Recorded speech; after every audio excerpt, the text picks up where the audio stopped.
Avez-vous déjà réfléchi à ce que signifie réellement l'histoire de Noé? Nous avons tous grandi avec cette image d'enfance du bateau géant, des petits animaux entrant par paires et un arc-en-ciel à la fin, comme s'il s'agissait d'un conte de fées. Mais l'islam n'atténue pas ce récit. Il montre la réalité nue, un homme qui a passé des siècles à appeler son peuple à la vérité, tout en étant ridiculisé, humilié et traité de fou. Imaginez, Noé construisant l'arche au milieu de nulle part, jour après jour, sous les yeux moqueurs de la foule. Personne ne l'a cru. Personne ne l'a soutenu. Et pourtant, il n'a pas abandonné. Ce n'est pas une histoire pour dormir. C'est une leçon sur une foi inébranlable, sur le fait d'avoir le courage d'affronter le monde entier quand on sait qu'on a raison. Ce qui m'a attiré vers la version islamique, c'est précisément ceci, la vérité n'est ni belle ni confortable. Elle tremble, elle confronte. Et l'histoire de Noé dans le Coran est brutale, elle est réelle, et tout le monde se demande, aurais-je la force de continuer à construire mon arche pendant que tout le monde se moque de moi?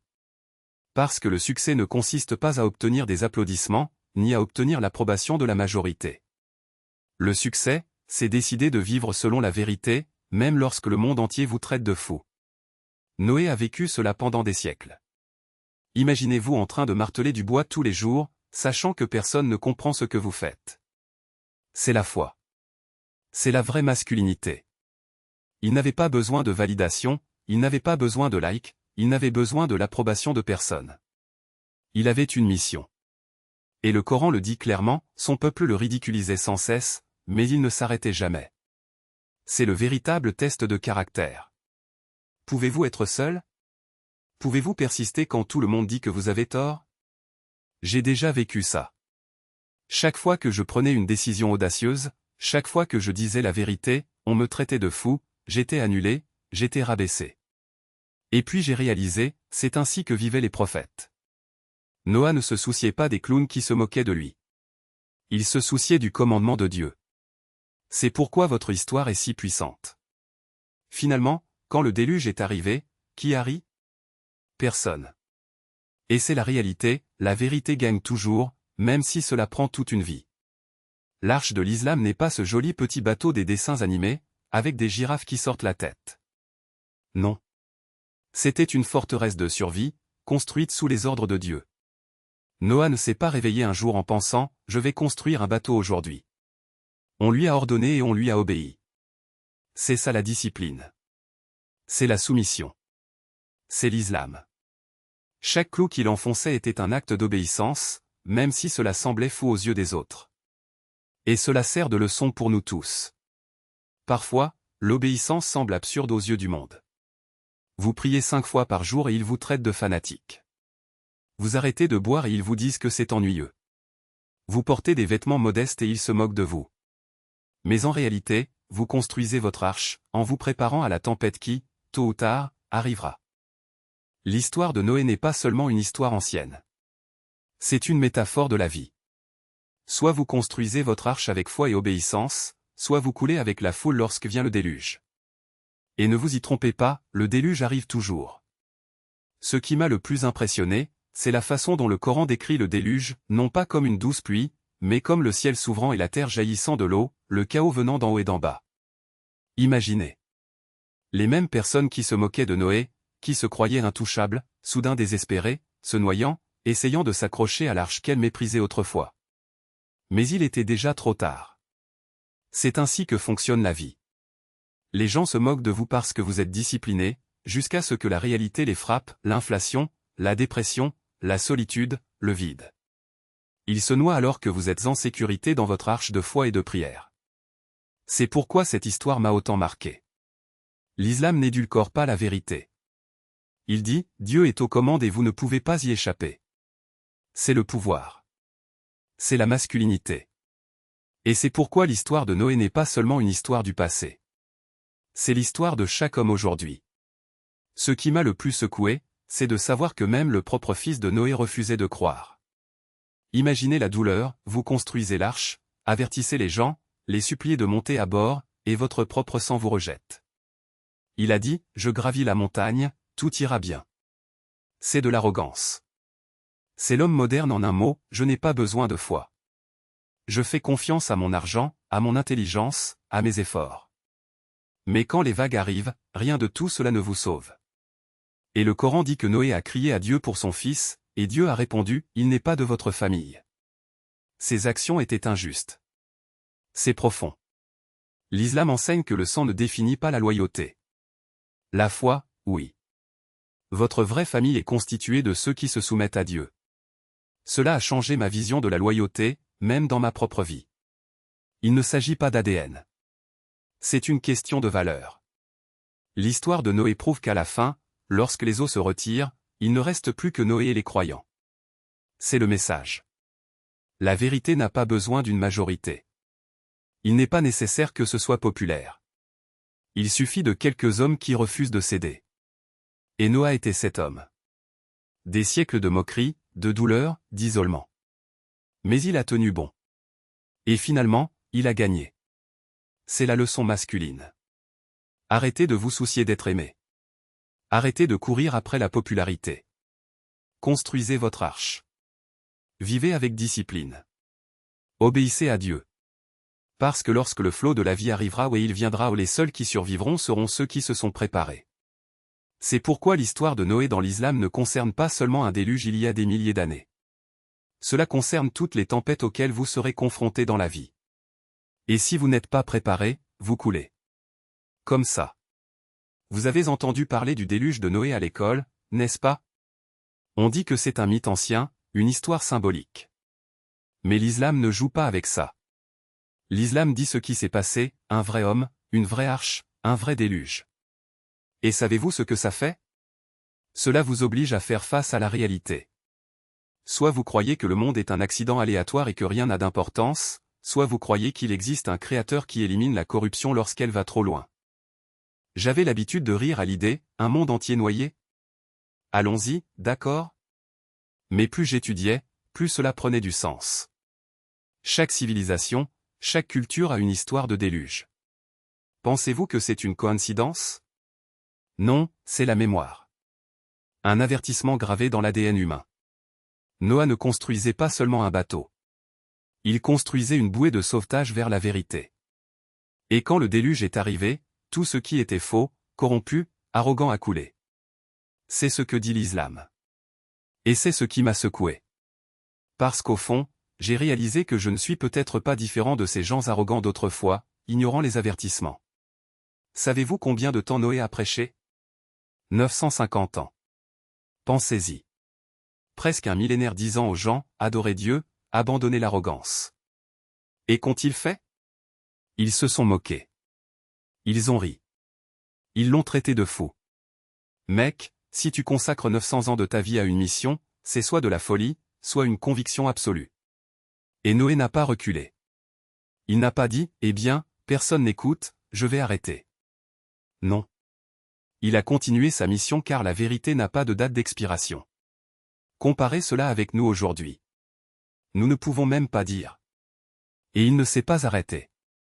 Pas une seconde. Chaque coup était un acte de rébellion. Chaque planche mise en place était un cri, vous pouvez rire, mais je n'abandonnerai pas. Parce que la foi n'est pas un sentiment passager, c'est une action. C'est de la sueur qui coule sur ton front alors que le monde entier te dit que tu as tort. Et Noé savait quelque chose que la plupart d'entre nous ont oublié, la vérité n'a pas besoin d'un public pour être vraie.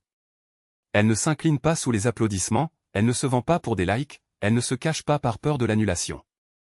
Elle l'est tout simplement. Et quand les premières gouttes tombèrent, quand le ciel s'ouvrit comme une blessure et que la terre engloutit ceux qui se moquaient, quelque chose changea. Soudain, les mêmes personnes qui riaient accoururent, désespérées, mendiant une place sur l'arche. Mais il était trop tard. La porte était déjà fermée. Et c'est la leçon que personne ne veut apprendre, la miséricorde de Dieu n'est pas infinie. Elle a une limite. Et lorsque cette limite est dépassée, il n'y a plus de négociation. Il n'y a plus d'excuses. Il n'y a qu'une conséquence. Pensez-y. Combien de fois avez-vous reporté votre foi? Demain, je commencerai à prier. Quand j'aurai le temps, je lirai le Coran. Je ne peux pas le faire maintenant, je suis trop occupé. Mais Noé n'a pas eu le luxe de demain. Il a construit l'arche aujourd'hui. Car quand la tempête arrive, il n'y a pas de temps pour les regrets. Il n'y a pas de place pour « j'aurais dû le faire différemment ». Il n'y a que ce que vous avez fait ou ce que vous n'avez pas fait. Et la chose la plus effrayante? La plupart des personnes qui se sont noyées savaient que Noah avait raison. Ils n'étaient pas ignorants. Ils étaient arrogants. Ils étaient trop fiers pour admettre qu'ils avaient tort. Combien d'entre nous font de même? Combien d'entre nous savent ce qui est bien mais choisissent la solution de facilité parce que c'est ce que font tout le monde? Parce que c'est ce que la société approuve. Parce que c'est ce qui nous procure un plaisir immédiat. L'islam n'est pas une religion d'excuses. C'est une religion de responsabilité. Dieu ne demande pas « Pourquoi n'avez-vous pas suivi la foule ?» Il demande « Pourquoi ne m'as-tu pas suivi ?» Et cette question est un coup de poing dans le ventre, car elle expose la vérité nue, nous sommes responsables de nos choix. Chaque décision, chaque action, chaque mot a du poids. Et le jour du jugement dernier, cela ne servira à rien de dire « Mais tout le monde a fait ça » ou « Je ne savais pas ». Parce que Noé a prévenu. Le Coran prévient. Les prophètes ont prévenu. Et si vous choisissez de l'ignorer, c'est de votre faute. Mais voici la partie qui m'a donné de l'espoir, Noah n'était pas seul. Il y avait ceux qui croyaient. Ceux qui, malgré tout, ont choisi la vérité. Et ils ont été sauvés. Non pas parce qu'ils étaient riches, non pas parce qu'ils étaient populaires, non pas parce qu'ils avaient de l'influence, mais parce qu'ils avaient la foi. Et la foi, en fin de compte, est la seule monnaie qui compte. Le reste? Le reste n'est que poussière. Alors je demande, où en es-tu dans cette histoire? Êtes-vous celui qui se moque, celui qui reporte à plus tard, celui qui choisit le réconfort plutôt que la vérité? Ou êtes-vous ce que vous construisez, même si personne d'autre ne croit? Parce que l'arche n'est pas faite pour ceux qui rient. Il a été fait pour ceux qui travaillent. Et l'islam n'est pas une invitation aux faibles. C'est un appel aux forts, à ceux qui ont le courage de se lever alors que le monde entier est assis. Noé n'était pas un homme ordinaire. C'était un guerrier. Et son arme n'était pas une épée, c'était la patience. Son armure n'était pas en acier, mais en conviction. Et sa victoire n'a pas été contre une armée, mais contre toute une civilisation. C'est ça la force. C'est la foi. Et si vous voulez être comme lui, vous n'avez pas besoin de 900 ans. Vous avez juste besoin d'un moment. Le moment où tu décides, je ne tarderai plus. Je ne m'inclinerai plus. Je construirai mon arche, même si elle est seule. Parce qu'à la fin, l'eau arrive toujours. La question est, serez-vous dedans ou dehors? L'enseignement puissant du Coran est que la vérité n'a pas besoin d'une multitude pour être valide. Vous n'avez pas besoin de likes, d'applaudissements ou d'approbation de ceux qui se moquent de vous. Noah n'avait pas de disciples, il avait une mission. Il n'avait pas d'armée, il avait une conviction. Et quand les eaux sont arrivées, ce n'est pas le nombre qui a sauvé, c'est la foi. Ceux qui se trouvaient à l'intérieur de l'arche n'étaient ni les plus influents, ni les plus riches, ni les plus populaires. Ce sont eux qui ont choisi de croire alors que le monde entier doutait. C'est la survie. Il ne s'agit pas de savoir qui vous connaissez, mais de savoir à qui vous faites confiance. Et voici la partie qui est la plus profonde, l'arche n'a pas été construite en un jour. Ce n'était pas un projet de week-end, un passe-temps passager. Ce fut une vie de travail acharné, de sueur, de nuits blanches, de mains calleuses et d'un cœur qui n'a jamais faibli. Chaque coup de marteau était un acte de résistance. Chaque planche clouée était un « non » au désespoir. Chaque jour de travail était une réponse à ceux qui disaient « cela n'arrivera jamais ». Et quand les eaux montaient, chacun de ces coups, chacune de ces planches, chacune de ces heures faisait la différence entre couler et flotter. C'est ça la discipline. Ce n'est pas une question de motivation, c'est une question de cohérence. Il ne s'agit pas d'en avoir envie, il s'agit de le faire même si vous n'en avez pas envie. La plupart des gens attendent le moment idéal pour commencer. Ils attendent l'inspiration, le soutien, les circonstances idéales. Mais Noah n'a pas attendu. Il a commencé avec ce qu'il avait, là où il se trouvait. Et c'est ce qui différencie les rêveurs des acteurs. Les rêveurs attendent que l'arche soit prête. Les cinéastes construisent planche par planche, clou par clou, même si personne d'autre n'y croit. Parce qu'en fin de compte, ce ne sont pas les conditions qui déterminent le résultat, mais l'action. L'arche n'a pas été construite par hasard. Il a été construit par choix. Et c'est ce choix qui détermine si vous allez couler ou naviguer lorsque la tempête arrive. Et voici la vérité que peu de gens veulent entendre, la tempête arrive toujours. Il peut s'agir d'une crise financière, d'une perte inattendue, d'une maladie ou simplement du poids d'une vie vécue sans but. Mais une chose est sûre, cela viendra. Et quand cela arrivera, peu importe le nombre de followers que vous aviez, le nombre de diplômes accrochés au mur ou le nombre de zéros sur votre solde bancaire. Ce qui compte, c'est si vous avez construit votre arche. Si vous avez choisi la foi plutôt que la peur. Si vous préfériez l'obéissance à la commodité. Parce que le jour du jugement, il n'y aura aucune excuse. Il n'y aura pas de « j'ai essayé, j'ai presque, j'allais commencer demain ». Il n'y aura que ce que vous avez fait. Et Noah nous montre que ce que vous faites lorsque personne ne vous regarde est ce qui compte vraiment. L'histoire de Noé n'est pas un conte de fées. C'est un miroir. Et quand vous le regardez, vous devez vous demander, qu'est-ce que vous construisez? Préparez-vous des tables de prière, de charité, de patience? Ou accumulez-vous simplement des choses qui couleront avec le monde? Parce que l'arche n'était pas en or. Cela a été fait de foi. Et la foi ne s'achète pas, ne s'hérite pas, ne se négocie pas. Il se construit, jour après jour, choix après choix. Alors, quand la tempête arrivera et elle viendra, allez-vous être dedans ou dehors? La décision vous appartient. Mais n'oubliez pas, les eaux n'attendent pas. Et quand ils arriveront, il n'y aura pas de seconde chance. Voici la vérité à laquelle peu de gens veulent faire face, l'orgueil n'est pas seulement un péché, c'est une lente noyade. Le peuple de Noé n'était pas ignorant, il était aveugle à lui-même. Ils ont vu les signes, ils ont entendu les avertissements, mais leur cœur était si plein de confiance en eux qu'il n'y avait plus de place pour la vérité. Et n'est-ce pas ainsi que fonctionne le monde aujourd'hui? Tout le monde croit avoir la formule parfaite, la science résoudra le problème, la technologie permettra d'économiser, l'argent fera gagner du temps. Mais ce qui les a détruits n'était pas le manque de connaissances, c'était l'illusion qu'ils étaient invincibles. L'islam nous enseigne que l'orgueil est un voile qui couvre les yeux de l'âme. Les hommes de Noé auraient pu s'humilier, reconnaître leur erreur et entrer dans l'arche. Mais ils ont choisi de sombrer avec leur arrogance. Et c'est ce qui rend l'orgueil si dangereux, il ne se contente pas de corrompre, il annihile lorsque la réalité finit par s'effondrer. Et qu'en est-il du propre fils de Noé? Des décennies de prédication, des années de construction de l'arche, et lorsque la tempête est arrivée, il a imploré son propre sang pour se sauver. Mais le fils a refusé. Il courut vers les montagnes, comme si la terre pouvait le protéger plus que la miséricorde de Dieu. Et il est mort. Cette douleur est profonde car elle révèle une vérité inconfortable, la foi ne s'hérite pas par le sang. Ce n'est pas une question de nom, de lignée, de richesse. C'est un choix. L'islam le souligne sans pitié, votre nom de famille ne vous sauvera pas, votre compte bancaire ne vous sauvera pas, votre tribu ne vous protégera pas. Seulement la foi. Noé aimait son fils plus que la vie elle-même, mais il ne pouvait pas le porter de force dans l'arche. Et c'est la réalité la plus dure de toutes, on ne peut pas sauver ceux qui ne veulent pas l'être. Parfois, même ceux que vous aimez le plus n'écoutent pas. Et voici quelque chose que peu de gens comprennent, Noé a prêché pendant des siècles. Des siècles. Pourquoi? Parce que Dieu a donné chance après chance. C'est la miséricorde. L'islam le répète sans cesse, la punition ne vient pas de nulle part. Il y a toujours des signes, il y a toujours des avertissements, il est toujours temps de changer. Les gens imaginent Dieu comme un juge sévère, mais regardez l'histoire de Noé. 950 ans de patience. Ce n'est pas de la dureté, c'est de la miséricorde dans sa forme la plus pure.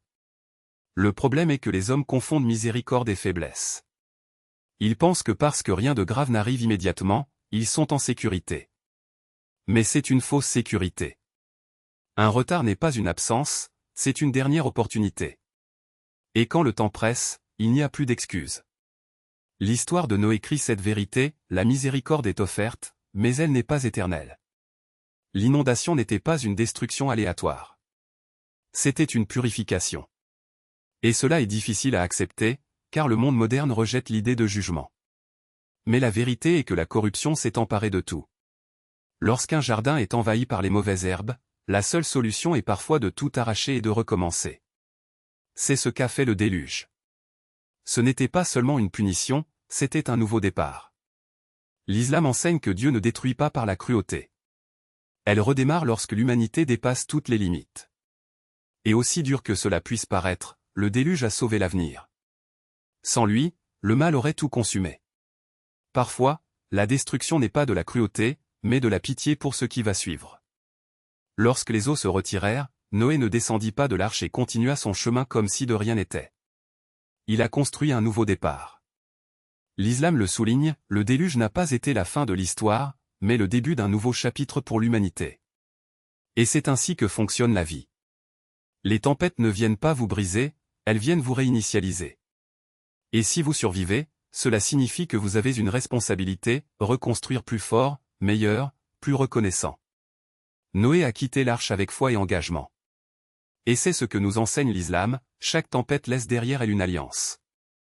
La question est-ce que vous l'honorez ou l'oubliez et répétez les mêmes erreurs? L'histoire de Noé n'est pas seulement un récit ancien. C'est un miroir.